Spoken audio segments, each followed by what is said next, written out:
Bonsoir. Donc, nous sommes ravis de vous recevoir tous ce soir pour cette ouverture de programmation associée à l'exposition Jean Echenoz. Donc, exposition qui a lieu dans la bibliothèque jusqu'au 5 mars, que nous vous invitons bien entendu, mais je pense que vous l'avez déjà fait, à venir visiter. Donc ce soir, nous avons le plaisir de recevoir Jean Echenoz, ainsi que Giorgio Pinotti, son traducteur italien, et surtout nous remercions chaleureusement Sandrine Trainer, directrice de France Culture, d'avoir accepté de modérer cette soirée. Donc je ne m'attarde pas plus et je vous passe la parole. Merci, merci à vous, bonsoir. Bonsoir à toutes et à tous. Nous avons la chance de passer un moment ensemble. Nous allons parler de littérature, de traduction, de ce que c'est qu'être un traducteur et le traducteur de cet écrivain-là, et de ce que c'est pour un écrivain, d'ailleurs, de parler avec son traducteur. Je voudrais vous dire, parce que c'est toujours les choses qu'on oublie ensuite, qu'au-delà de l'exposition, le centre, la BPI, sera ravi de vous accueillir les 11, 18 et 25 janvier, où des lectures auront lieu à 18h dans l'exposition, ce qui sera une autre manière de visiter et l'œuvre, et la lecture, et l'exposition elle-même. Et puis, alors je vais peut-être, on va peut-être, Giorgio, dire quelques mots de vous, dire que vous êtes éditeur, traducteur, auteur d'essais également, donc que vous avez une activité ample, vous habitez à Milan, vous travaillez à Milan, vous travaillez pour l'éditeur chez lequel vous avez du reste traduit 5 plutôt des derniers livres, d'un certain nombre des derniers livres de Jean Echenoz, qui sont 14 Courir des éclairs, Ravel et Jérôme Lindon. Mais vous avez traduit aussi Jean Genet, et puis vous avez traduit Georges Simenon, vous avez traduit Milan Kundera notamment, et écrit des essais sur plusieurs auteurs, aussi bien de votre pays que du nôtre. Parfait pont entre les deux pays et les cultures et littérature. On va commencer par nourrir une conversation tous les trois, et puis assez rapidement l'ouvrir à vous toutes et tous qui êtes venus non seulement écouter, mais j'espère participer à notre discussion qui nous amènera ce soir jusqu'à 20h30. Et pour commencer, on va commencer par entendre un peu de lecture. Giorgio va vous lire un paragraphe en italien, donc de sa traduction de Ravel, et Jean a eu la gentillesse d'accepter ensuite de reprendre ce même paragraphe en français, et c'est à vous, Giorgio. Merci a tout le monde. Il pomeriggio trascorre dapprima al cinema, dove danno Napoleon, che insieme a Metropolis ha appena decretato la morte del cinema muto. Rivederlo non gli dispiace, anche se, pronto com'è a divertirsi con niente e sentendosi per di più l'animo leggero, avrebbe preferito opere meno serie, come La Madone des Sleeping, che l'anno scorso ha trovato piuttosto spassoso, o anche Patouillard et Savage, e persino Bigorneau Couvreur. Poi, dopo essere andato in cabina a stendersi un po', si prepara indossando lo smoking numero 1 per andare a cena, questa volta nella sala da pranzo di prima classe. Inevitabilmente, non c'è scampo, al tavolo del comandante, che esibisce la corta barba bianca di rito e l'uniforme bianca di gala. E poiché di lì a poco ricorre il 10° anniversario dell'armistizio, durante la cena, non meno fatalmente, il discorso cade sul primo conflitto mondiale e ognuno sciorina il suo ricordo privato. Ravel siede accanto alla coppia industriale che ha notato il mattino sul ponte e a loro che racconta la sua guerra.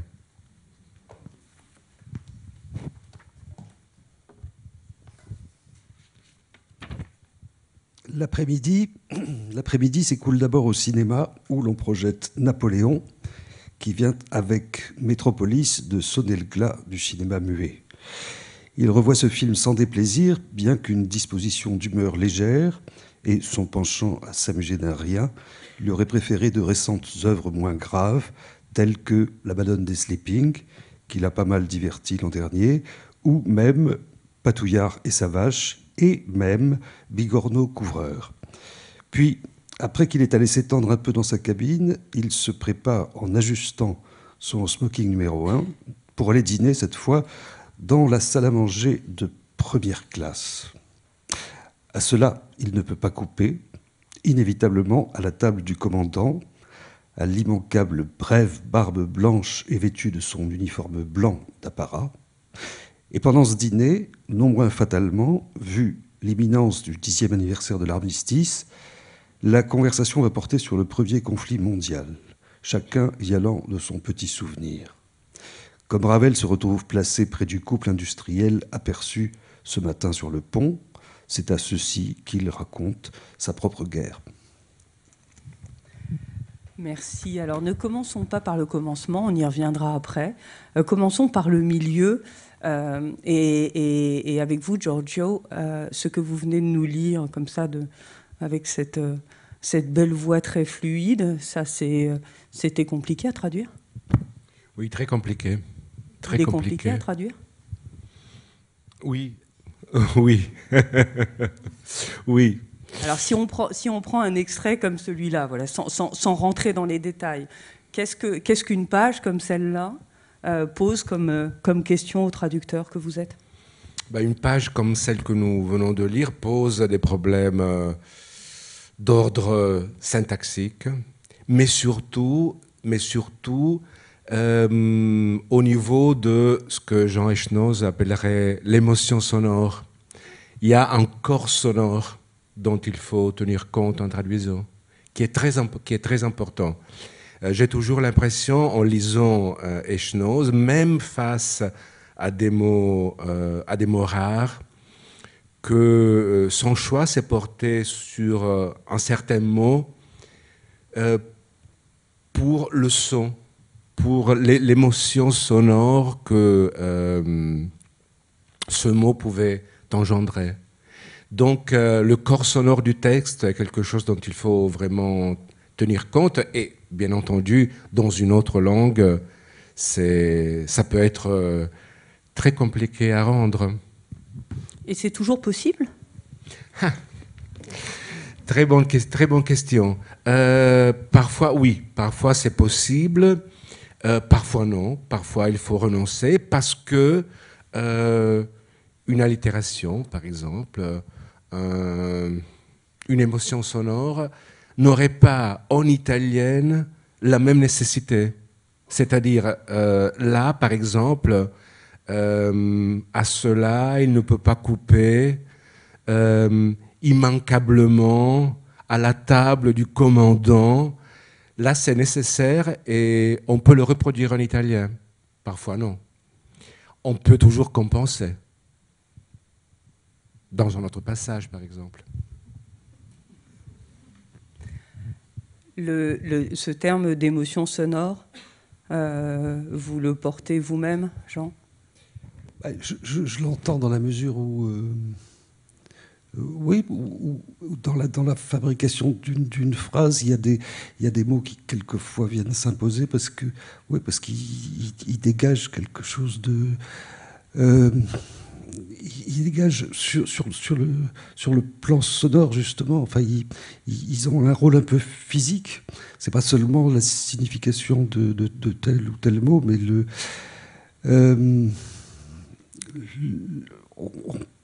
quelquefois, on peut avoir envie de trouver par rapport à des mots qu'on choisit des synonymes, mais les synonymes, il peut être nécessaire aussi qu'ils soient un peu gauche, qu'ils aient pas exactement, qu'il y ait un côté un peu bancal dans le choix de tel ou tel terme. Et puis tout simplement, oui, il y a des mots qui, moi, éveillent des espèces de micro-émotions comme ça, et puis qu'on peut essayer de transmettre. Mais ce qui m'est frappé dans les conversations qu'on a eues avec Giorgio Pinotti depuis pas mal d'années, c'est que c'est un peu un truisme de dire que tout lecteur devient l'auteur du livre, parce que bon, tout lecteur réinvente forcément sa lecture. Et il y a autant de lecteurs, autant de filtres, et donc de reconstitution, bref. Et le travail que je trouve très admirable chez Giorgio, c'est pour ça que j'avais envie qu'il soit là, puis je le remercie d'être venu, c'est que c'est aussi un travail d'invention. Alors non seulement le lecteur invente le livre qu'il lit, mais le travail du traducteur, c'est une espèce de double invention, de recréation que je trouve très impressionnant. C'est un travail que j'admire beaucoup, et puis il y a un sentiment de reconnaissance. Vous savez quoi? Nous allons nous lever et échanger nos places, Jean, parce que moi je suis face au public qui a envie de vous voir et c'est aberrant. Vous avez vu, on le fait bien. Du coup, je vous donne celui-là et je prends les miens.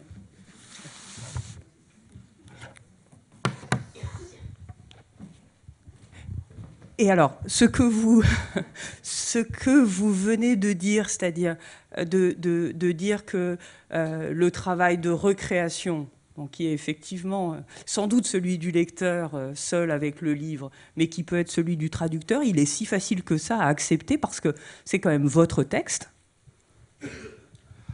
C'est aussi un... D'abord, il est facile à accepter. D'abord,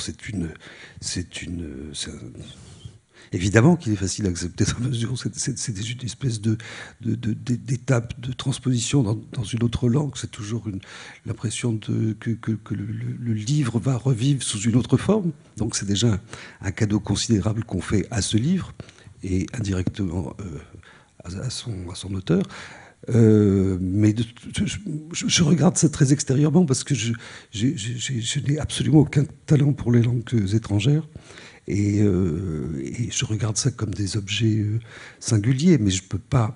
Là, il y a une confiance qui joue. Je sais qu'en Giorgio, j'ai une confiance absolue parce que je sais précisément que dans même quelquefois les difficultés dont il parlait, quand il disait que quelquefois c'est pas possible, je sais qu'il va réinventer autre chose. Je sais que s'il y a quelque chose comme des effets un peu que je peux produire, des espèces d'allitérations par exemple, qui évidemment ne seront pas reproductibles dans la langue d'accueil, je sais qu'il va remonter ça autrement et que ça peut faire un autre fonctionnement qui sera efficace parce que j'ai un peu compris, non d'ailleurs, j'ai pas compris comment il travaillait. Et c'est ça qui m'intéresse. Pourquoi traduisez-vous, Giorgio ?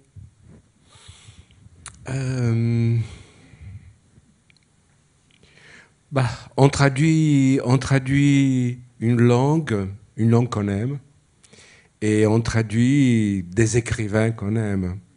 Moi, j'ai la chance de pouvoir choisir. Je suis éditeur, donc je ne gagne pas ma vie en traduisant. Et donc, j'ai le privilège de pouvoir dire je vais traduire Ravel. Parce que j'aime ce roman, parce que c'est en Paris, parce que c'est comme vous le direz, c'est un challenge, parce que c'est passionnant. Pour les traducteurs, bien entendu, parfois c'est différent. C'est dur, il faut gagner sa vie, il faut parfois accepter des écrivains qu'on n'aime pas forcément. Donc, heureusement, je n'appartiens pas à la catégorie des traducteurs professionnels. Mais leur vie est dure. Dans votre cas, effectivement singulier, on traduit pour transmettre un texte, c'est-à-dire pour donner à lire un texte, ou est-ce qu'il y a dans le travail là un jeu en partie impossible sur la langue et néanmoins évidemment Oui. stimulant et excitant. Oui, stimulant, excitant. Je ne pense pas vraiment que le traducteur puisse se considérer auteur au même niveau de l'écrivain qu'il traduit. J'ai entendu une fois un confrère italien qui avait traduit Rimbaud en italien et qui m'a dit une chose dont je me souviens encore, affreuse. Il m'a dit « Rimbaud, c'est moi ». Alors là, vraiment, c'est intolérable. Et Schnoz, c'est pas moi. Non, pas du tout. C'est-à-dire, moi, je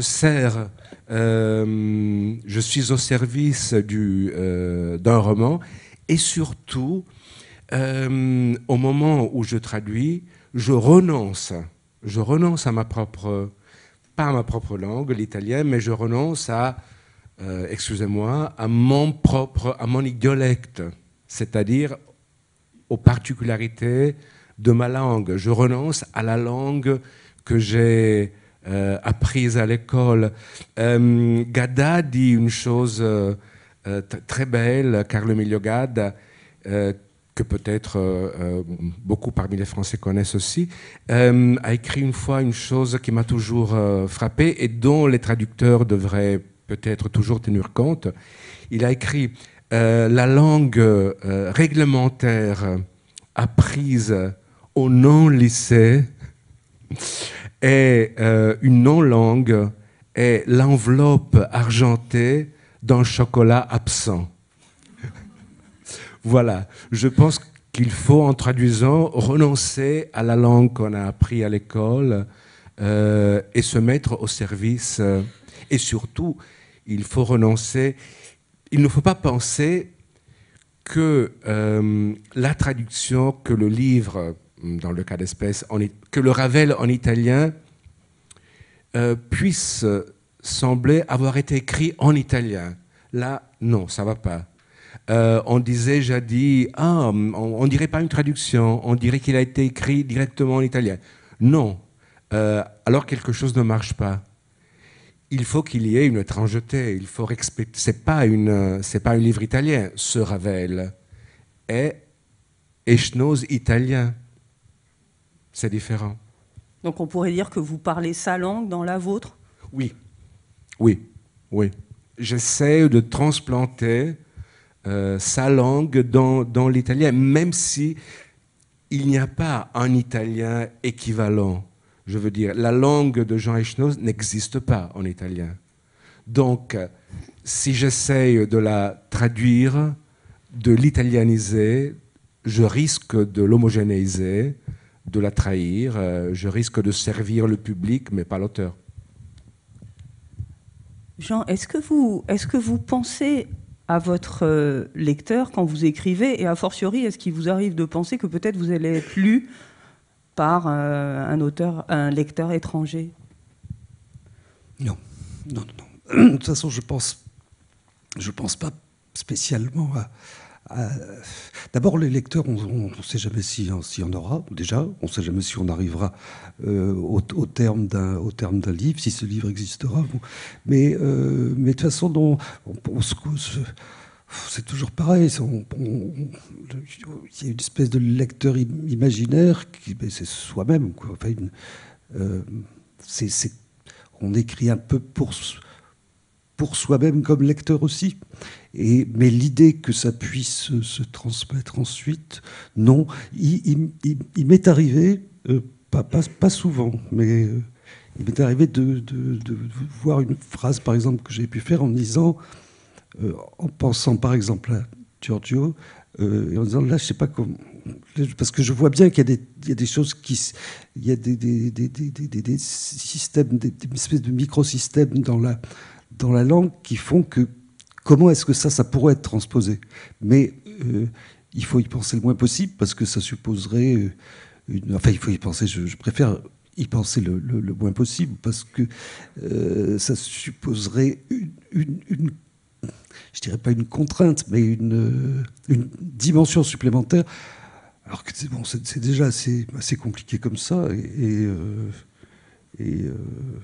Non, je m'interdis un peu de tenir compte d'une éventuelle... Alors, si on ne sait pas s'il y aura un lecteur, on sait encore moins s'il y aura un traducteur. S'il sera étranger. Alors là, ça supposerait, ça supposerait beaucoup de dimensions, quoi.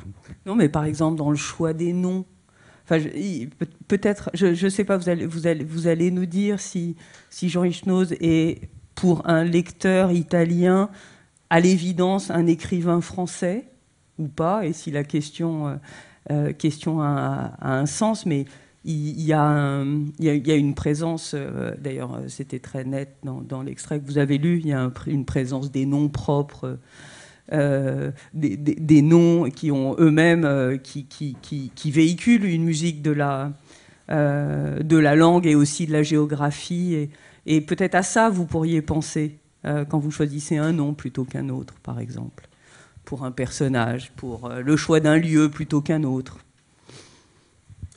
Ça c'est absolument incontrôlable. Ça, il me revient le souvenir de... C'était arrivé une fois, je sais, avec une conversation avec un traducteur américain, un ami c'était dans un vieux livre, enfin, c'était le deuxième livre, je crois, et puis stupidement, il y avait un personnage de médecin qui était très très fugitif, qui s'appelait, je ne sais pas pourquoi, docteur Perronnet. Et le traducteur américain m'a dit j'ai préféré mettre docteur Tibia. Bon, mais ça c'était parce qu'en effet Perronnet, ça peut-être ça aurait pas bien marché. J'étais pas sûr d'être d'accord, mais là c'est lui qui devient l'inventeur de l'affaire, donc c'est très bien, au contraire, c'est ces effets de substitution. Mais les choix des noms, non, ça je pense pas tellement. C'est peut-être plus compliqué.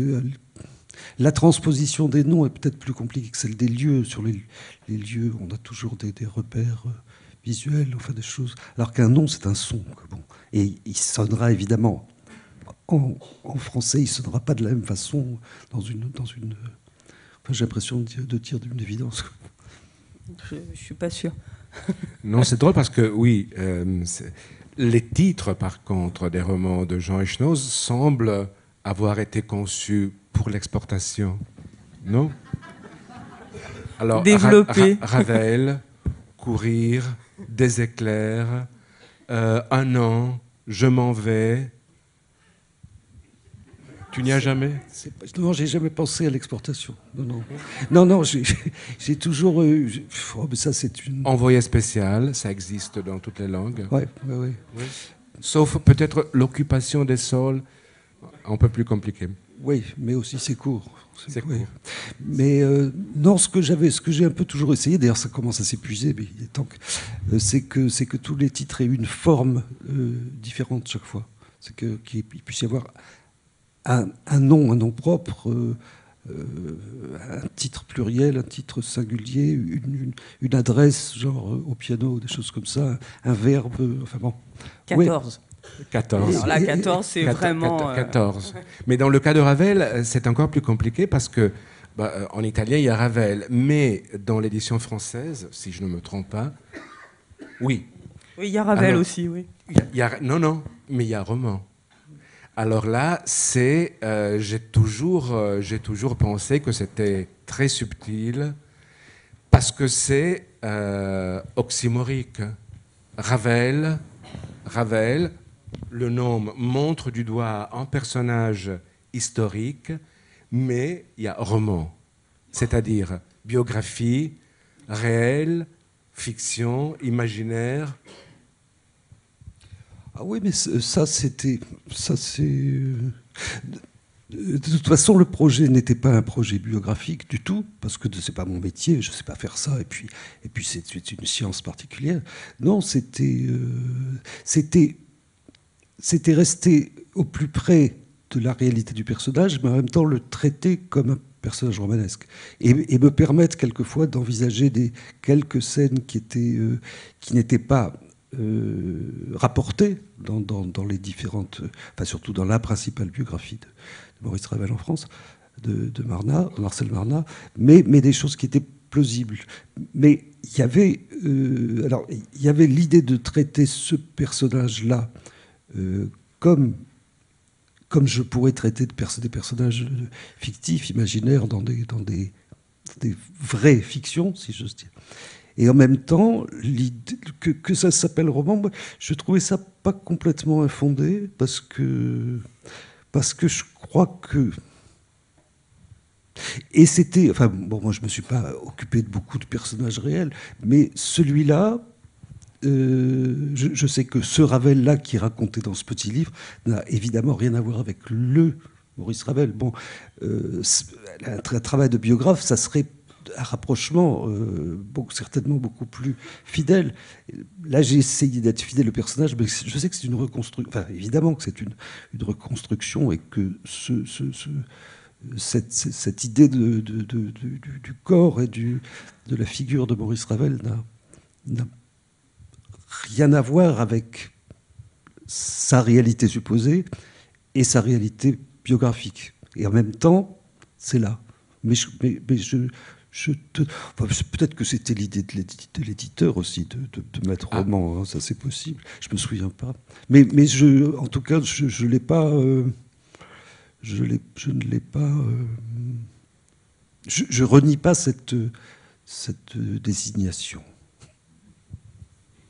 Non, je veux dire, oui, bien sûr, roman, c'est commun, je veux dire. Mais avec Ravel, ça donne un petit frisson. Alors que dans Courir, le personnage, le nom du personnage, Émile, n'est pas mentionné. Et dans Des éclairs, Nikola Tesla ne s'appelle même pas, tu as même changé le nom, parce qu'il s'appelle Grégor. Donc il y a des coefficients de fiction différents dans les trois vies, pour ainsi dire. Oui, dans le troisième, c'était le plus... là, j'avais vraiment inventé des personnages. Enfin, j'avais inventé... Oui, là, il y avait des personnages fictifs.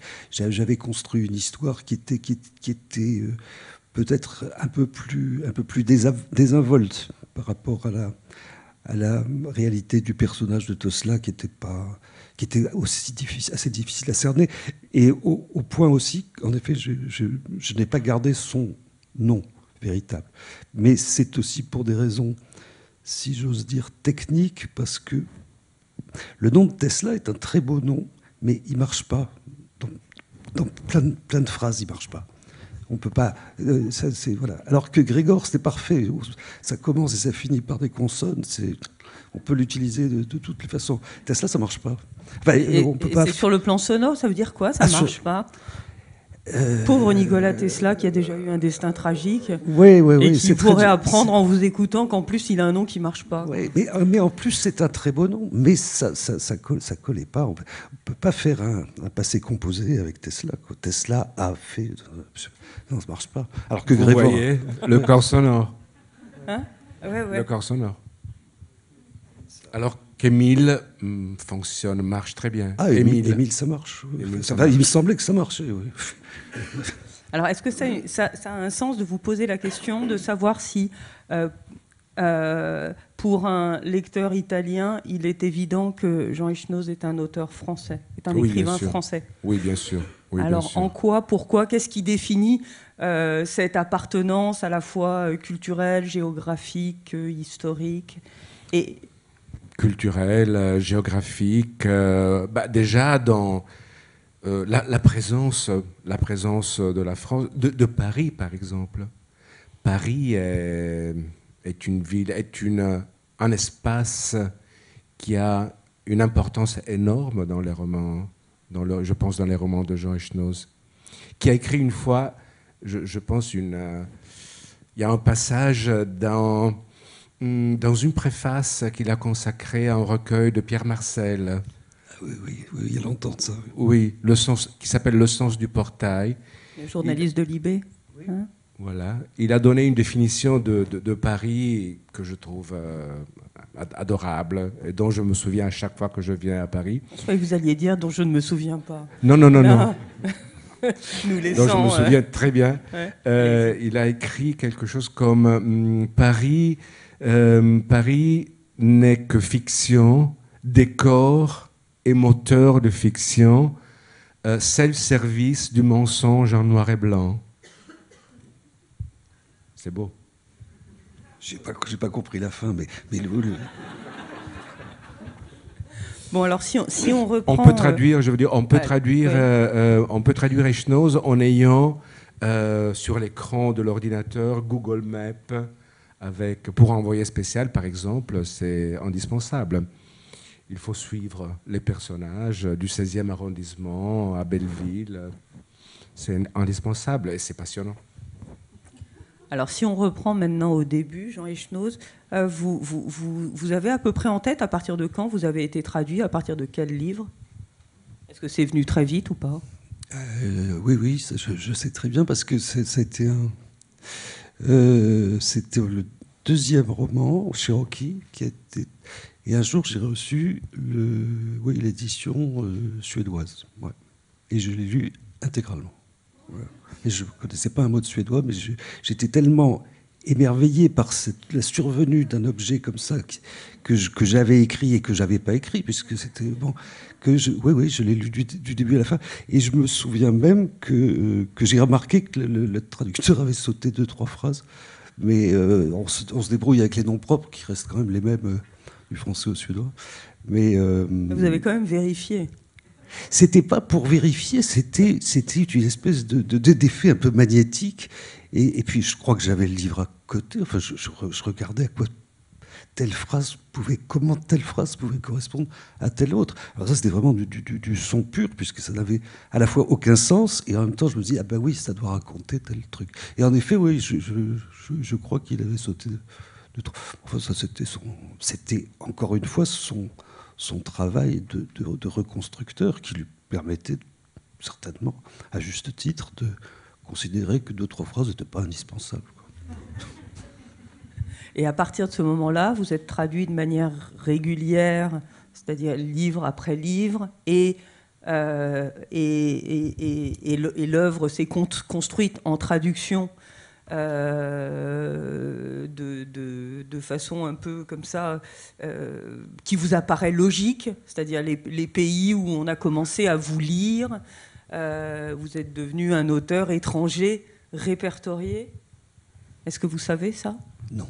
Bah, de toute façon, quelle idée vous en faites? Toujours, je me fais pas dire. Non, c'est toujours. D'abord, c'est très. On est toujours assez honoré, au fond, de recevoir l'idée que tel livre est traduit en Biélorussie. Alors que la Biélorussie, c'est un nom romanesque avant tout. Eh ben non, ça arrive dans la réalité. Il doit donc exister un traducteur biélorusse. Non, ça, je me rends pas du tout compte, parce que je sais qu'il y a des auteurs qui surveillent peut-être de très près le travail de traduction. Nabokov, je crois qu'il surveillait de façon très étroite. Mais moi, je m'en sens pas du tout la légitimité. Bon, ça existe, c'est assez miraculeux, et c'est pas une hyperbole, c'est assez miraculeux. Mais bon, de toute façon, ça m'appartient plus. De toute façon, les livres, même quand ils sont en édition française, à partir du moment où c'est des objets, ça vous appartient plus. Alors, en Corée du Sud, ça vous appartient encore moins. Et il y a des si ce n'est, même si vous n'avez pas été actif, est-ce qu'il y avait des endroits, des pays où, pour des raisons qui peut-être touchaient simplement à la sonorité du pays en question, des pays où vous aviez envie d'être traduit en raison d'un rapport à un nom de pays ou à la sonorité d'une langue, même si vous ne la parlez pas? Oh oui, mais chaque fois, oui. Je sais que mon tout premier livre, il y a longtemps, qui avait été un échec commercial remarquable, ce qui m'était tout à fait indifférent à l'époque, parce que je trouvais que c'était déjà tellement étonnant que le livre existe que j'avais pas pensé à ça. Bref, et mais enfin, je me souvenais quand même, ça n'avait pas du tout marché. Et quand quelques années plus tard, j'ai reçu la traduction en chinois, c'était une espèce de petite vengeance ou revanche, ou je sais pas quoi. Je me suis dit, quand même, bon, je pense pas qu'il y ait eu plus de lecteurs en Chine qu'en France, mais non. Mais Et au fur et à mesure, vous accompagnez les traductions, c'est-à-dire, est-ce que les traductions, c'est aussi votre géographie qui s'élargit? Est-ce que vous allez là où vous êtes traduit? Est-ce que ça a été l'occasion de tas de voyages? Et après tout, est-ce qu'on a retrouvé ça d'une manière ou d'une autre dans certains de vos livres, des voyages qui aient pu être suscités par ces déplacements? Oui, c'est arrivé quelquefois, oui. C'est arrivé quelquefois. Je me souviens, oui, c'est ça, je voyage beaucoup. Enfin, à un moment, je voyageais pas mal précisément parce que, comme je suis assez mauvais comme voyageur, on me proposait des invitations tout à fait imprévues. Et oui, je sais qu'une fois, c'était il y a pas mal de temps, j'étais invité à un festival en Australie. Je ne sais pas du tout pourquoi. Enfin, si, parce que le livre a été traduit en anglais. Donc, bref. Et là, en Australie, j'avais trouvé un endroit qui m'a servi pour un livre 10-15 ans après. Je me souviens, c'était une boutique de robes de mariée dans un centre commercial à Sydney ou à Melbourne, je ne sais plus. Là, j'avais noté ça, parce que ça me paraissait un endroit... on pouvait faire quelque chose avec, quoi. On pouvait se l'approprier pour une scène à venir. Je ne savais pas encore très bien laquelle. Vous avez failli prendre la parole et pendant que Jean hésitait sur la réponse à donner, vous alliez dire quoi? Si? Non, je pensais à un an et à l'histoire d'Iquitos, tout simplement. Alors il faut la raconter pour ceux qui ne l'auraient pas en tête ou qui ne l'auraient pas lu.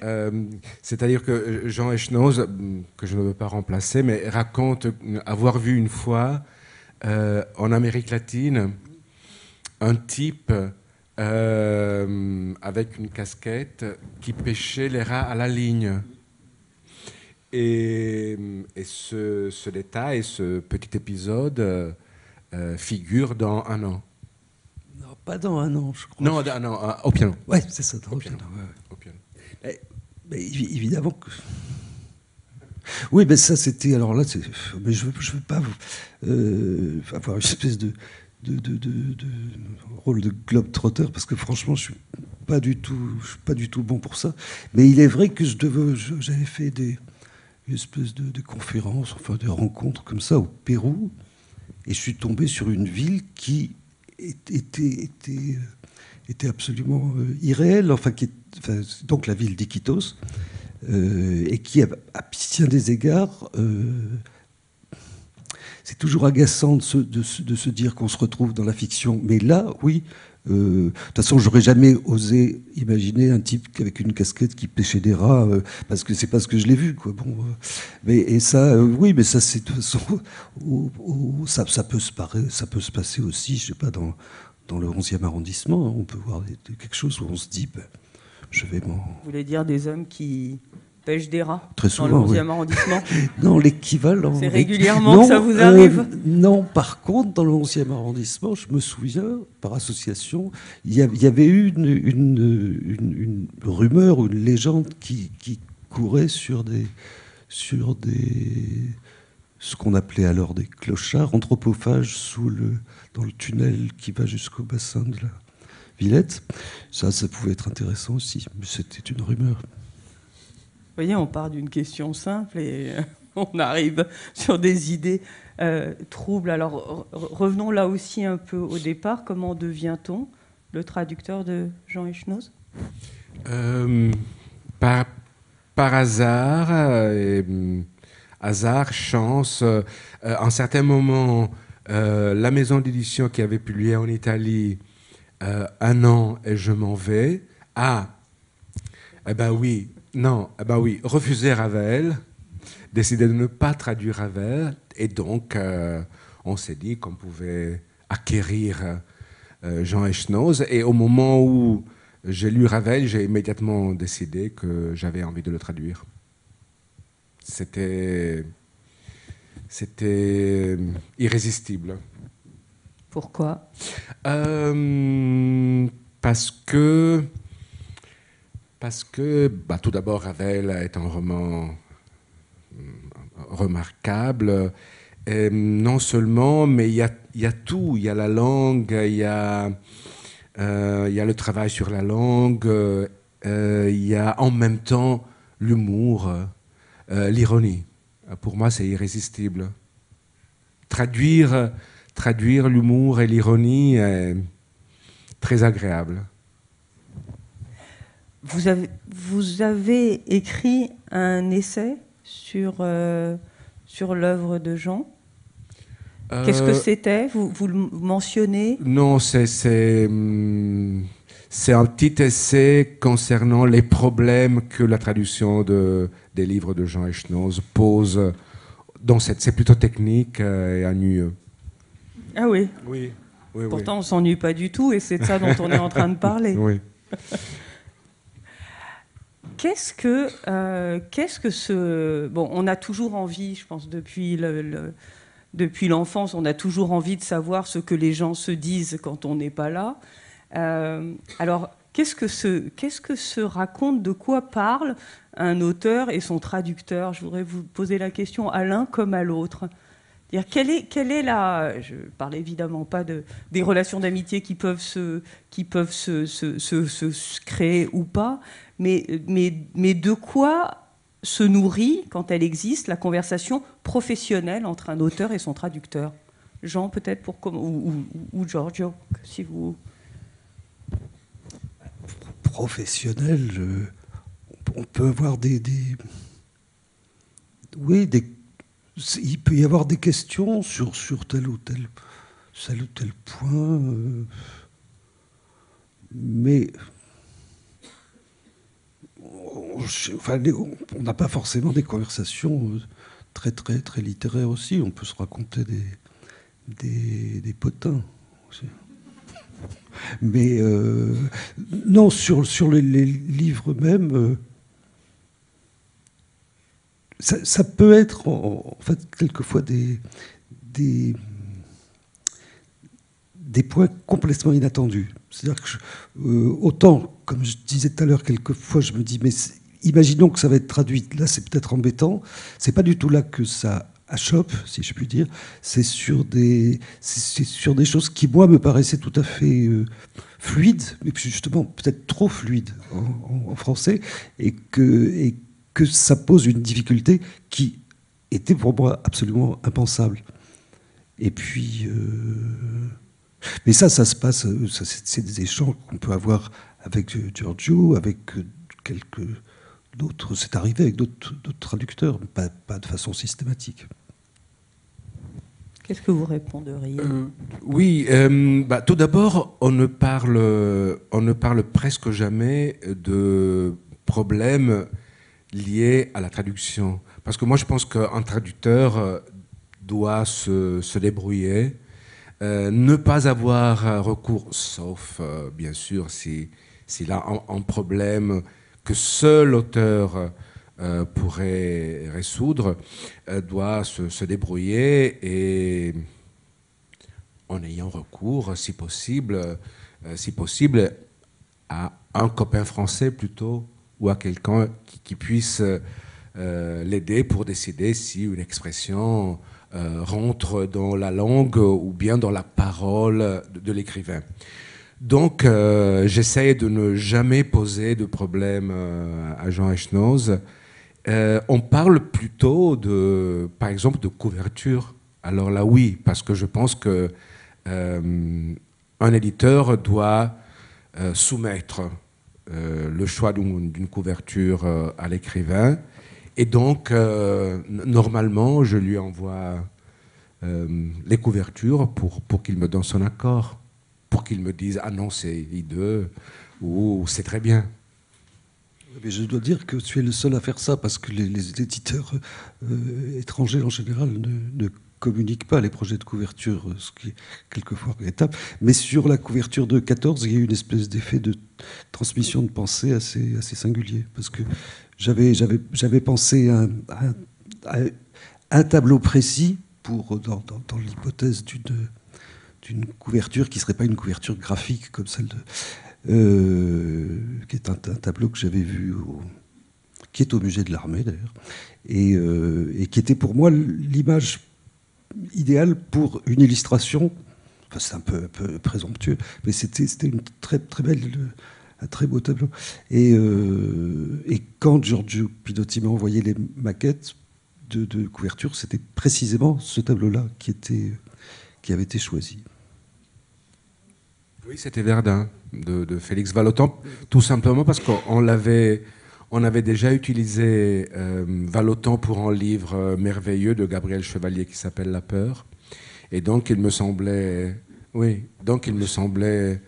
presque automatique l'accouplement entre Vallotton et 14. Et ensuite, il faut dire qu'on parle parfois de choses techniques, tournées pour le lancement d'un livre, en prix, les programmes, des trucs comme ça. Oui, ça c'est troublant parce que je le découvre que vous aviez utilisé pour le Chevalier, parce que dans les recherches, enfin les lectures diverses que j'ai faites pour 14, le livre de Chevalier avait été très très important. C'est un des plus beaux livres sur la Première Guerre mondiale. La peur.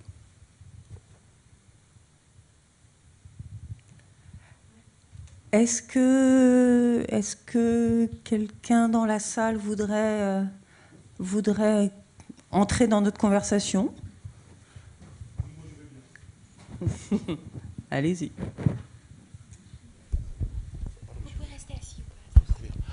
Ok, merci beaucoup pour les trois orateurs. Eh ben, moi, je suis médecin. Et je vous pose, disons, une question à vous trois. Je ne sais pas qui va répondre. Alors, comment est-ce que, disons, les milieux universitaires a été séduit par les œuvres de Jean Echenoz? Parce que j'ai l'impression que, enfin pas j'ai l'impression, mais il y a eu une grande collaboration entre les services universitaires, hein, spécialisés, exemple pour qui sont spécialisés pour les langues, hein, pour analyser les textes de Jean Echenoz. Ça, c'est la première question. Et la sous-question, comment est-ce que les jeunes universitaires ont aussi été séduits par vos textes? Parce que ici même dans cette maison, je crois qu'il y a des étudiants qui font les lectures de vos textes. C'est ça la question que je vais vous poser. Bon, alors la première question, qu'est-ce que vous savez des exégèses universitaires sur votre travail, Jean? Ah ben, j'en sais pas grand-chose. Quelquefois, plus depuis quelques années d'ailleurs, donc ils doivent s'y intéresser beaucoup moins. À un moment, je voyais il y avait des étudiants qui faisaient des maîtrises ou des... Bon, c'est arrivé, oui, mais ça a à voir un peu quand il y a des études sérieuses, universitaires, ça a un peu à voir avec ce qu'on disait tout à l'heure sur la lecture, c'est que le chercheur a aussi sa propre façon de reconstruire et de prêter des intentions qui sont quelquefois déconcertantes. Donc moi, j'ai pas toujours beaucoup de facilité à lire les quelques travaux qui ont pu... Enfin, ça dépend, je sais pas. Mais cela dit, à chaque fois que vous rencontrez quelqu'un qui vous interroge directement sur un livre, vous êtes en permanence confronté forcément à des réappropriations par les journalistes, les universitaires ou simplement les lecteurs qui vous parlent de votre travail. Est-ce que vous êtes souvent véritablement surpris par ce que l'on vous dit? Oui, quelquefois c'est surprenant quand on vous raconte par exemple une scène que vous mettez un certain temps à reconnaître parce que le lecteur a changé le lieu, un peu la situation, les sexes des personnages. Et là, il faut faire un petit effort. Mais c'est pas du tout. Alors, c'est pas du tout un sentiment de. C'est le contraire d'un sentiment de trahison. Au contraire, c'est le sentiment que c'est un peu, il a refait il a tout reconstruit. C'est un peu comme quand on va revoir un film en se disant qu'il y a une séquence assez longue et qui est particulièrement bien et que ça serait vraiment bien de la revoir dans toute son étendue, et que quand on voit le film, c'est un plan et demi et ça dure 2 secondes. Et qu'on a reconstruit soi-même ensuite ce moment un peu miraculeux au point qu'on en a fait presque, enfin, un film imaginaire dans le film. Et ça, c'est toujours très bien, quoi. Enfin, c'est la vie du livre. C'est la vie du livre. C'est l'idée, oui, c'est ce que j'allais dire. C'est l'idée qu'il ait une vie indépendante. Et ça, c'est bien. Mais alors pour essayer d'aller jusqu'au bout de la réponse, est-ce que vous vous souvenez ces quelques étudiants que vous avez pu voir passer, sur quoi ils travaillaient quand ils travaillaient à partir de vos livres, de vos romans? Non, je ne sais plus très bien. Je sais plus très bien. Je sais que dans les commentaires qui ont été faits dans l'exposition, l'installation, j'ai vu quelque chose que je n'avais jamais repéré. Parce qu'apparemment, il y a de façon... Ça, je sais. Qu'il y a de façon un peu récurrente des personnages qui louchent. Et ça, je ne m'étais jamais rendu compte. J'avais jamais vu ça. Ce qui est compliqué parce que c'est le cas de le dire. Oui. Ce qui est embêtant parce que je peux plus en mettre, parce que sinon ça va devenir un procédé, alors que je n'avais jamais pensé qu'il y avait... Enfin, je pense que c'est exagéré, mais il n'y en a pas tant que ça. Il n'y en avait pas tant que ça. Non, pas tant que ça. Prisonnier de l'exégèse. Voilà, ça. Non. Vous les aviez repérés, les gens qui louchent dans les romans? Non, à vrai dire, non. Non moi aussi, j'étais surpris en lisant. Oui. Et puis la question de la lecture, là en l'occurrence les étudiants, les jeunes gens qui vont venir lire dans l'exposition, c'est à ça que vous faisiez référence?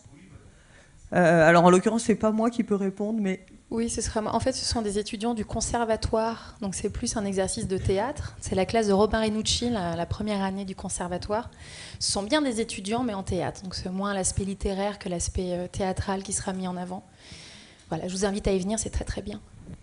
Cela dit, est-ce que vous avez été souvent l'objet de lecture? Est-ce que vous lisez vos propres textes en public parfois? Est-ce que vous avez été comme ça lu dans l'espace public, dans des théâtres? Oui, c'est arrivé. Puis il est arrivé que en tout cas, deux livres étaient adaptés au théâtre.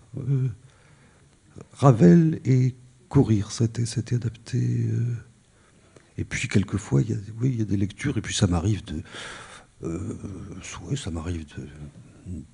lire si on me le demande. Ça vous plaît? De lire ou d'être lu, d'ailleurs? D'être lu, j'imagine que oui. Ça doit être assez formidable. Oui, oui. Non, mais si, j'ai fait plus que lire, en fait, parce qu'il y a 3 ou 4 livres, 3 livres que j'ai enregistré pour un système de disques, voilà. Et ça, c'était intéressant parce que ça, alors qu'on a l'impression un peu l'illusion de contrôle absolu sur les sons, les rythmes, tout ça, en se disant, bon, ça, une espèce de sentiment un peu d'omniscience sur ce qu'on a fait. Quand on le lit à voix haute, comme ça, dans un petit studio, dans un studio, avec qu'on doit le matérialiser en l'articulant, là, quelquefois, oui, il y a des choses imprévues. C'est-à-dire qu'au fond, les rythmes à la lecture silencieuse, ça donne autre chose quand on le profère, si je puis dire. Ça donnerait envie de reprendre un paragraphe, par exemple? Non, c'est fait. Oui. Bonsoir à tous. J'ai quelques questions. D'abord, dans quel pays êtes-vous le plus lu? Quel est votre pays d'élection? Bien sûr, autre que la France. Deuxième chose, veux profiter ici de remercier cette maison qui vous a mis en exposition parce que je lis très peu les écrivains contemporains parce que je crois qu'ils ne sont pas formidablement très bons. Et j'en profite pour vous dire que vous êtes, à mon avis, l'un des plus grands écrivains vivants. Combien d'exemplaires avez-vous vendu du Goncourt? Qu'est-ce que vous pensez de votre travail d'écrivain?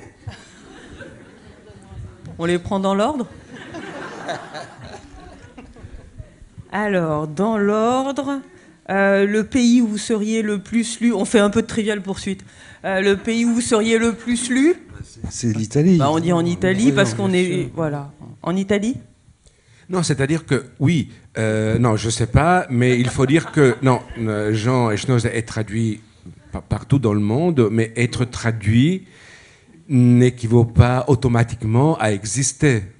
Je veux dire, et ce qui est sûr, c'est que Jean Echnoz a une existence, a des lecteurs, a une existence en Italie. Être traduit, ça ne veut pas dire être lu. Tout ça, oui. C'est une première opération. Oui, mais enfin, comme les traducteurs, ne m'écoutez pas, ne sont pas que des philanthropes, généralement, s'ils vous traduisent, c'est parce qu'ils pensent que vous pouvez être lu, en tout cas. Oui, oui, mais parfois les livres, oui. Pour affreux que ça puisse paraître, les livres ne marchent pas. Parfois les maisons d'édition renoncent, comme c'était le cas d'Einaudi pour Ravel. Et donc, non, Echnoz marche très bien en Italie. Bon, alors la deuxième question, c'est est-ce que vous êtes un des plus grands écrivains vivants? Oui. Bon, ben, on vous laisse tranquillement y penser. Réfléchir. Il y en a une, la troisième m'échappe. En fait, ça c'était la troisième, mais c'est parce que la deuxième m'a échappé. Combien d'exemplaires du Goncourt? C'est plus trop. Non, je veux dire. Je sais pas, parce qu'après il y a des poches. Enfin, je sais pas. Je sais. En tout cas, ça m'a tiré d'affaire, ça c'est surtout.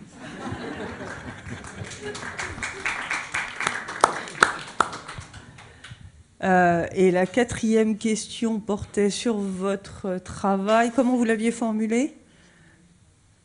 Vous nous la reformulez? Je sais plus. Oui. Comment regardez-vous votre travail de... comment considérez-vous votre travail d'auteur? Alors, c'est ce qu'on appelle une question ouverte, ce qui vous donne la possibilité de répondre exactement comme vous en avez envie. Alors, comment on pourrait reformuler la question de telle sorte de ne pas faire une thèse de doctorat d'État? On pourrait peut-être sans trop vous trahir, est-ce que vous faites partie des auteurs qui ont une sorte de théorie propre sur ce qu'ils font? Là, c'est une forme de traduction infidèle. Belle, mais infidèle. Alors, c'est un compliment. Oui, bien sûr. Absolument pas. Non, je n'ai pas de théorie. De théorie sur... C'est ça? Ouais, sur qui vous êtes comme auteur, oui. Ah, ça, je sais pas. Quelle est la voie que votre voie singulière, la voie que vous tracez dans, dans le paysage littéraire français? Je suis le dernier à pouvoir émettre un avis là-dessus. C'est dommage parce que c'est à vous qu'on pose la question. Oui, c'est dommage, ouais. Mais non, ça je peux pas. Alors peut-être votre traducteur va répondre à cette question. En partie, à votre façon. Non, je sais pas parce que bien sûr mon goût personnel l'emporte, mais ce qui est bien évident, c'est que Jean Echnoz est parmi les écrivains français les 4-5 écrivains français contemporains qui comptent dans le panorama de la littérature française. Ça me semble évident. Oui, mais si on essayait de se dire, d'attraper comme ça, en quelques phrases, ça a le sens que ça a, mais d'attraper la singularité de ce travail littéraire-là, pour vous, ne serait-ce que pour vous. Difficile, très difficile à dire parce que les formules, il y a eu énormément de formules universitaire autour de l'œuvre de Jean Echenoz, qui me semble le roman ludique, par exemple, non? Mais il me semble pas satisfaisante du tout. Est-ce que ce que vous nous disiez au départ sur la question de l'image sonore, de la musicalité du texte, est-ce qu'il y aurait pour vous une réponse de ce côté-là? Après tout, c'est ça qui vous est venu au début? Oui, peut-être. Le travail que Jean Echenoz fait sur la langue française est admirable et fait vraiment de lui un écrivain... Non seulement, très important. Il y a Madeleine et après vous. D'accord, et ensuite devant là. Très bien. Bonjour à tous, enfin bonsoir. À tous. Je voulais savoir si vous aviez analysé quelles étaient vos motivations, pourquoi vous écrivez en fait, et profonde quoi, profonde. Et en fait, est-ce que vous avez eu un jour peur de ne plus pouvoir écrire, de ne plus avoir envie d'écrire, ou de ne plus pouvoir écrire, Est-ce que c'est nécessaire à votre vie? Est-ce que vous pouvez vivre sans, quoi, en fait? Je ne sais pas si... Oui, je suppose, parce que ça a toujours été quelque chose que je voulais. Mais comme beaucoup, tous les gens qui font ça ont eu envie de faire ça quand ils étaient... Enfin, je suppose, quand j'étais enfant, il me semblait que c'était la chose la plus attirante, la plus intéressante. Mais c'était l'activité graphique, pratiquement. Écrire, c'est un peu comme dessiner, quoi. Mais donc, oui, ça m'a toujours paru être... pour moi, la chose la plus intéressante, ce qui ne veut pas dire que je... Enfin bref. Et quant à ne pas le sentiment de ne pas le... Ouais, quelquefois, oui, on a le sentiment que ça ne marche plus. Et dans ces cas-là, c'est toujours un drame. Mais... Parce que c'est définitif, ça veut dire que ça ne marchera plus jamais. Et puis bon, après, il y a une espèce d'obstination qui fait que ça finit par se résoudre, plus ou moins. Mais, voilà.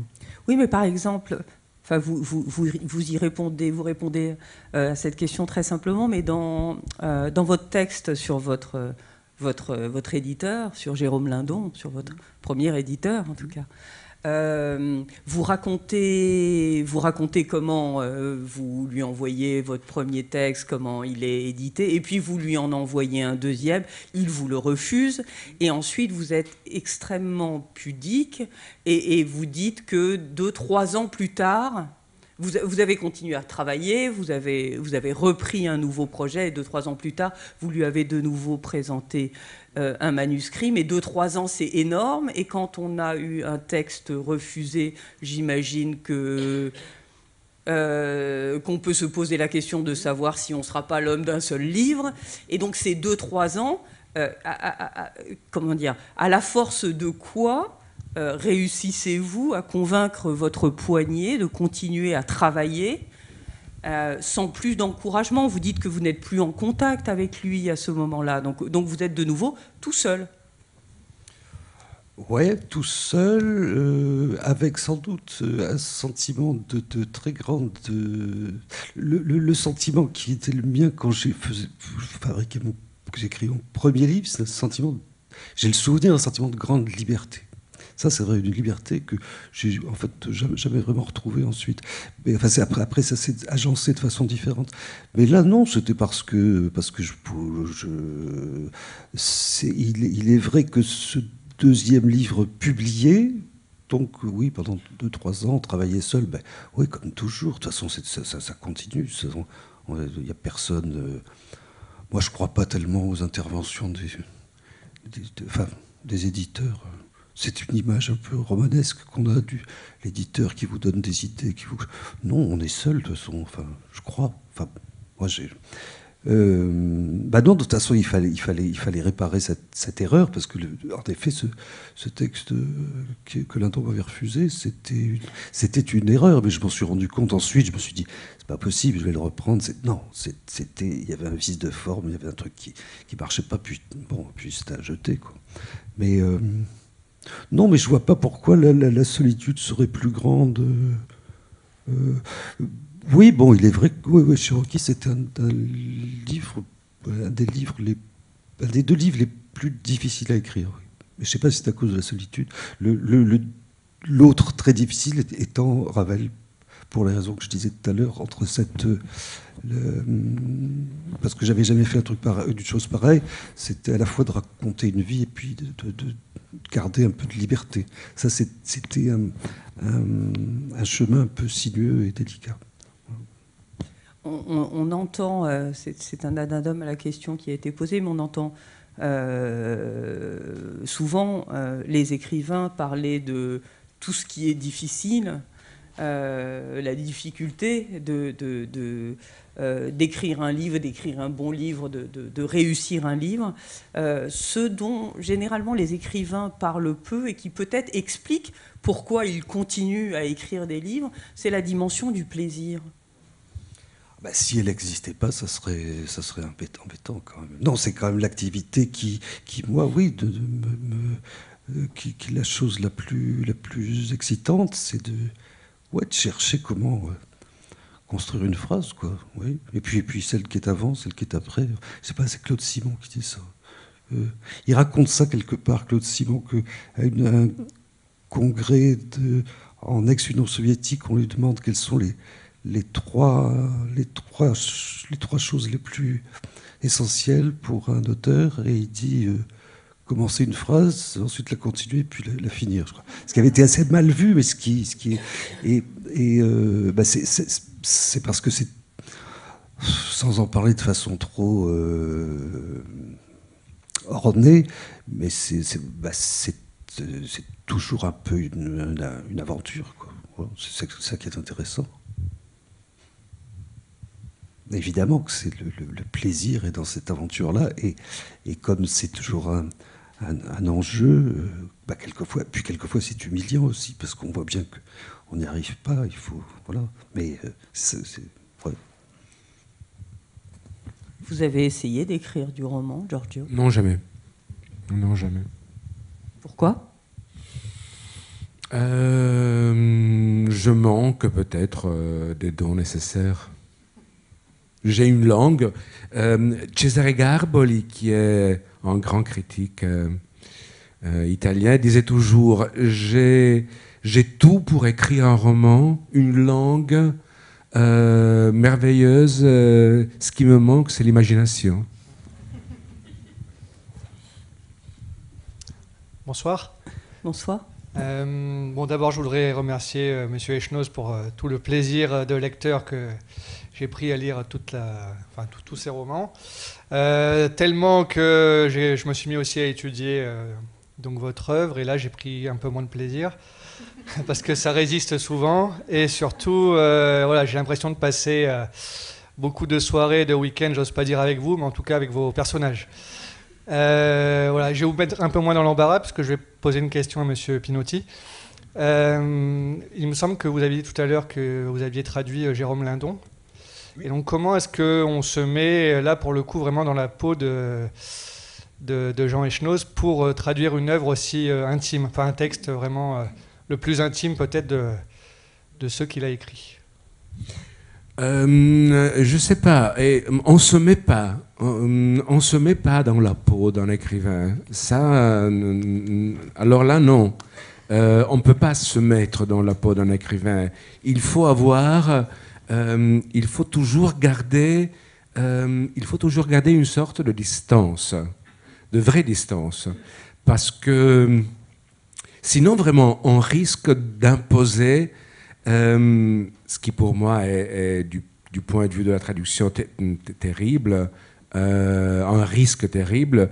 On risque vraiment d'imposer sa propre langue et de se dire, là, il faut le redire comme ça en italien, ou pire encore, en italien, je le sens comme ça.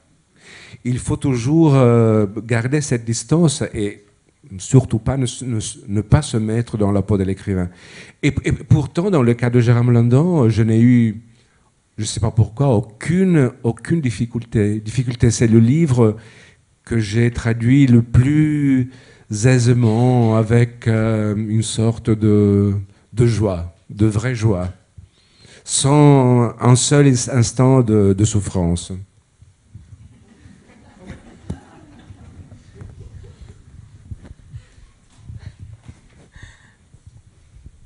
Bonsoir. Je voulais vous demander, parce que vous expliquez que vous écrivez à partir d'une documentation ou parce qu'il y a un sujet qui vous intéresse et que vous avez envie de travailler dessus. Je voulais savoir ce qu'il en était de l'occupation des sols et si vous le faites pas, enfin si vous écrivez pas sans prendre de documentation parce que ça bloque ou parce que vous n'avez pas envie ou parce que voilà. Merci. Quel rapport entre l'occupation des... Je ne sais pas bien. Parce qu'il me semble que l'occupation des sols, c'est un de vos livres où il n'y a pas de sujet comme ça, où vous avez pu vouloir vous renseigner sur un sujet en particulier. Ah oui, non, ça je peux vous dire d'où ça vient. En effet, j'ai pas eu beaucoup à chercher parce que c'est un texte très très très très bref. Hein, parce que quelqu'un m'avait raconté un épisode lié à la seule image restante, qui n'était pas d'ailleurs une image, qui était une statue. La seule représentation de sa mère disparue. Bon, cette histoire m'avait frappé. Et puis à peu près au même moment, j'avais vu une espèce d'anecdote architecturale en haut de la rue Lafayette où beaucoup d'immeubles avaient été détruits sauf un et que c'était assez spectaculaire et puis voilà, puis ces deux trucs ces deux éléments se sont organisés ensemble et puis j'avais la commande d'un texte et puis voilà, ça s'est fait comme ça. Là il n'y a pas besoin de chercher, de toute façon c'est une histoire toute simple, il n'y a pas besoin de recherche bibliographique ou d'images, parce que j'avais deux images, enfin une que j'avais vue et une autre qui m'était racontée. Et puis de toute façon, c'est un texte qui tient en une page, hein, donc c'est pas beaucoup de... Ce que je me demandais, c'est est-ce que vous comprenez pourquoi est-ce que vous ne pouvez pas ou pourquoi vous ne voulez pas écrire sans documentation, en fait, quelque chose qui serait totalement imaginaire sans ce travail documentaire, est-ce que vous l'imaginez? Est-ce que c'est par manque d'envie ou est-ce que c'est par impossibilité ou... J'en suis pas capable, je sais pas. J'ai pas envie. Enfin, oui, c'est peut-être par manque d'envie. Oui. Ouais, j'ai toujours besoin un peu de repères, d'étayage de choses réelles pour essayer de construire des histoires à partir de là. Mais de ces espèces de recherches documentaires, en fait. Ça devient un but en soi, c'est-à-dire que chercher c'est le plaisir d'apprendre aussi, mais de ce qu'on recueille, il ne restera très peu de choses.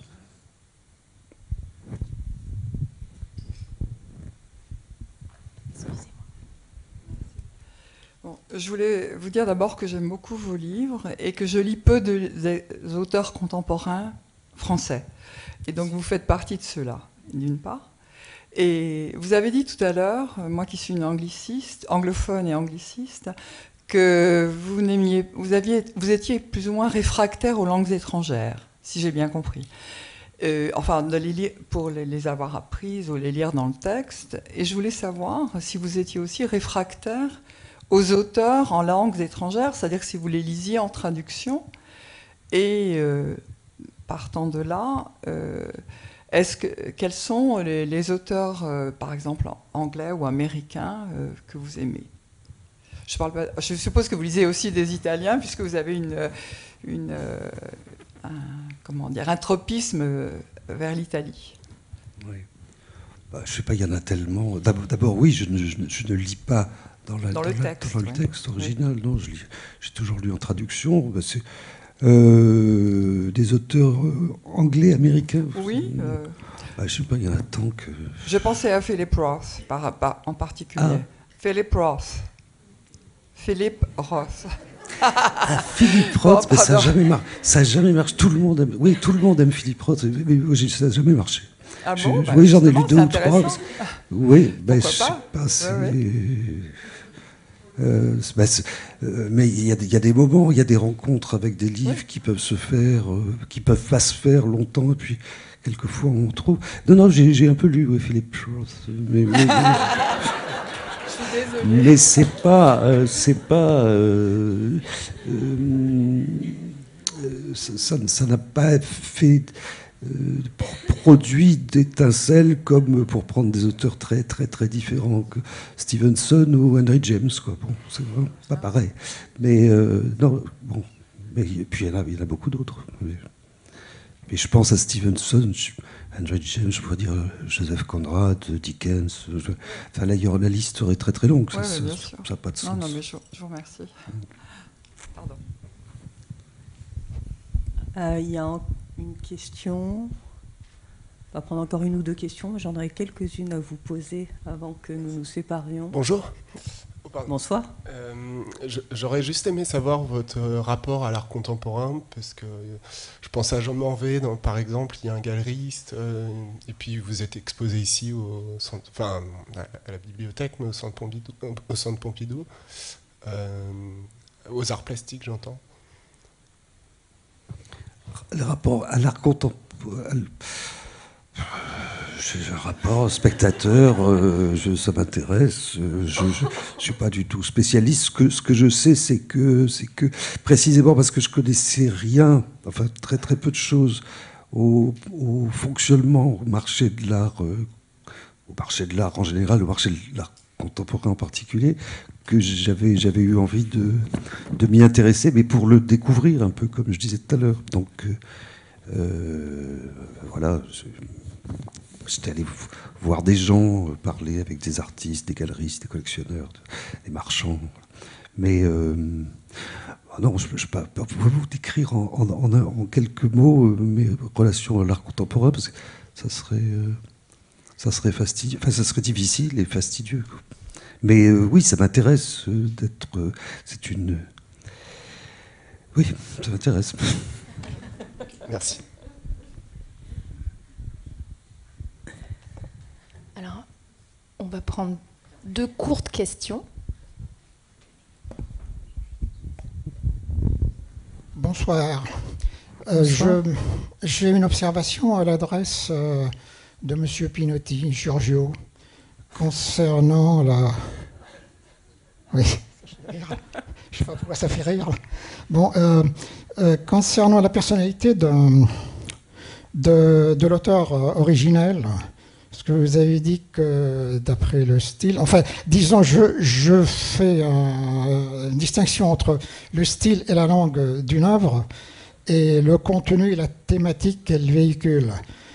Pour ce qui est du style, quand vous avez parlé d'originalité ou de spécificité qui est propre à la langue française, eh bien, bon, c'est possible, mais en fait, le style de la personne, de l'homme, c'est l'homme lui-même, c'est comme dirait Buffon. Puis avoir des écrivains italiens qui n'écrivent qu'en italien et qui ont une dimension un peu, comment dire, étrange, ce qui ne veut pas dire qu'ils ne sont pas italiens. Bon. Par contre, et alors, formuler sous forme de question, ça donnerait... Attendez, voilà une question, par exemple. J'en ai beaucoup, enfin j'en ai quelques-unes. Mais choisissez-en une. Je n'ai pas lu le Ravel, je m'en excuse, parce que je suis dans les sciences et dans la religion, je ne suis pas dans la littérature. Mais si dans le roman Ravel, on mettait, c'est-à-dire il y a des repères d'ordre onomastique, disons, si on remplaçait le nom de Ravel par Stravinsky et Paris par Saint-Pétersbourg, est-ce qu'on ne dirait pas qu'il s'agit d'un roman russe? Eh bien, c'est une très bonne question. Merci. Eh bien, elle s'adresse à vous deux, d'ailleurs. À propos du style, je préfère ce que disait toujours Maurice Sacks. Le style fait l'homme, hélas. Comment vous l'entendez, Jean? Je suis un grand lecteur de Maurice Sachs. Non, mais ça aurait pu être... je vous répondrai à côté, mais en tout cas, les émotions musicales d'enfance, c'était précisément Ravel et Stravinsky. Donc j'aurais pu faire quelque chose sur Stravinsky. Je sais pas, voilà. Et donc une dernière question, vu l'heure. Merci. Bonsoir. En fait, moi, on m'a conseillé de vous lire et j'ai vraiment adoré. On m'a conseillé en même temps un autre auteur en me disant qu'il y avait un lien de parenté, Christian Gailly. Et pour moi, c'était assez évident dans l'écriture. Je voulais savoir si pour vous aussi, si vous lisiez, ce que vous en pensiez. Et par là aussi, s'il y avait des auteurs comme ça avec lesquels vous vous sentiez parent et si vous voyez émerger de jeunes auteurs desquels vous pourriez revendiquer l'héritage ou voilà. Oh ben, j'étais très ami avec Christian Gailly, j'admirais beaucoup son œuvre et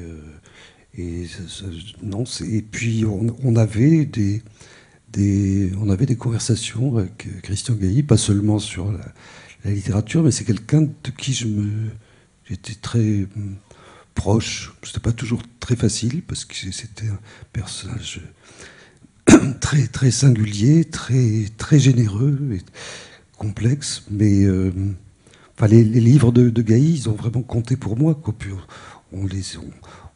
On travaillait, on travaillait dans le même temps. On pouvait s'en parler ou ne pas s'en parler. Mais je veux dire, ça a été quelqu'un d'important pour moi. Ouais.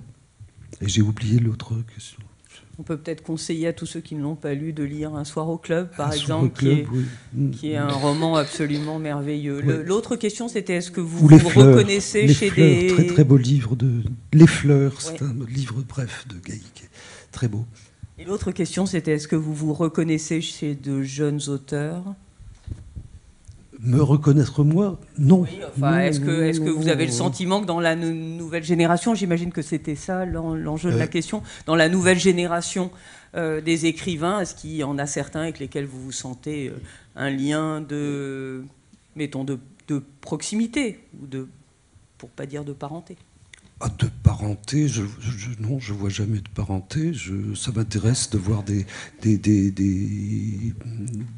mouvements, des inventions, mais la parenté, je suis pas très très très attentif à cette idée-là. Non. Chez Éric Vuillard, c'est très bien Éric Vuillard, mais je ne crois pas qu'on fasse des choses très très semblables. Enfin, il me semble. Non, semblable non. Mais de penser qu'il s'inscrit peut-être dans une partie de l'histoire littéraire qui certainement, parce que c'est extrêmement intéressant. Enfin, moi, les livres que j'ai lus d'Éric Vuillard, je trouve ça très remarquable. Oui. Et la première... Oui, bien sûr. Alors, la toute dernière, est-ce que vous attendez le prix Nobel de littérature ? C'était celle-là ? Et vous ? En tout cas, à l'évidence, cette salle l'attend pour vous. Peut-être pour terminer, je ne vous ai pas posé une question absolument évidente, Giorgio, qui est comment parlez-vous ce français admirable ? Comment avez-vous appris cette langue ? D'où ça vous vient, ce lien avec notre langue ? Je suis autodidacte. Et je suis, oui, complètement, en lisant. Voilà. Et non, c'est parce que pour les traducteurs... Parce que nous aussi, on essaye de lire l'italien et on n'y est toujours pas. Hein. C'est très drôle parce que le français est une langue que je fréquente parce que j'aime beaucoup lire en français, mais que je ne parle jamais, bien évidemment, parce que d'autant que les rapports, normalement, dans les maisons d'édition, tout se passe en anglais. C'est une langue vraiment écrite pour moi. Une langue renfermée vraiment dans mon cerveau et que je ne parle presque jamais.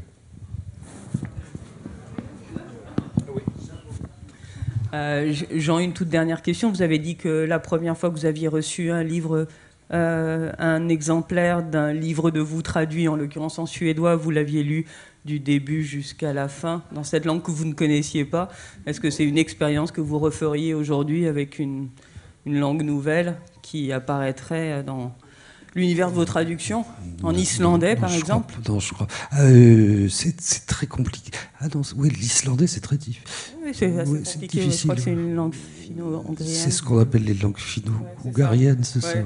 C'est-à-dire c'est les langues où on reconnaît rien. Absolument, un peu comme le basque. Il se trouve que j'ai une traduction en basque et ça c'est très très énigmatique aussi. Non, mais ça c'était parce que c'était la première fois que ça m'arrivait. C'était un phénomène unique, quoi. Maintenant, je suis toujours émerveillé par les traductions qui arrivent, mais pas au point de... Enfin, c'est différent. Non, mais ce qui est admirable, c'est Jean Echenoz, c'est qu'il fait confiance. Je ne sais pas si le public le sait, mais de plus en plus, les écrivains étrangers décident de vérifier, de contrôler directement ou par l'intermédiaire de leurs agents la traduction linguistique de leur roman. Et ce qui peut poser pas mal de problèmes aux traducteurs. Parce qu'il y a des écrivains qui prétendent connaître la langue d'arrivée d'une certaine traduction. Il y a un écrivain qui m'a demandé de lui lire en entier au téléphone la traduction, par exemple. C'est un cauchemar. Un petit cauchemar, oui. Parce qu'il aimait entendre le son. Il pensait pouvoir juger à partir du son. Donc Jean Echenoz est un homme absolument confiant. Et très discret. Oui, mais c'est juste pour dire que le rôle du traducteur, c'est arrivé quelquefois, c'est une histoire idiote, mais c'est arrivé une fois, un traducteur espagnol qui m'a appelé au téléphone, qui me dit il y a une phrase que je ne comprends pas, je ne sais plus dans quel livre c'était. Et je dis bon, si je ne comprends pas, ça va s'arranger. Et je lui demandais quelle page, quelle ligne, et j'ai cherché, et j'étais très très confiant.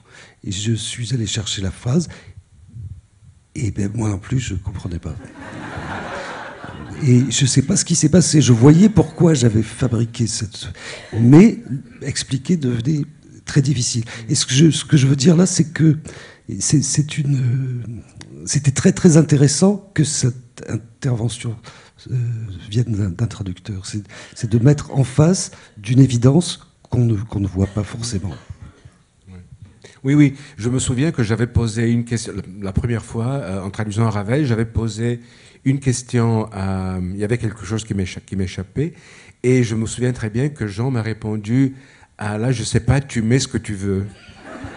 Et je me suis dit non, jamais je ne lui poserai des questions pareilles, parce que évidemment, il faut que je me débrouille tout seul. Bon, donc l'un fait confiance à l'autre qui mérite très certainement cette confiance. Bon, merci beaucoup à tous les deux. Merci à vous. Merci.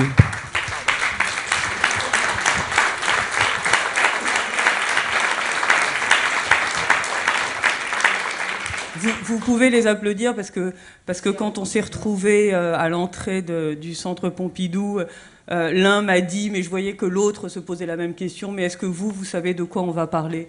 Donc merci beaucoup, parce que je ne sais pas si on sait de quoi nous avons parlé, mais nous avons parlé. Merci beaucoup. Merci à vous tous. Je vous rappelle qu'il y a une exposition qui a 17 romans, que le 11, 18 et le 25 janvier à 18h, des lectures au sein de l'exposition, et passez une belle fin d'année. Bonne soirée.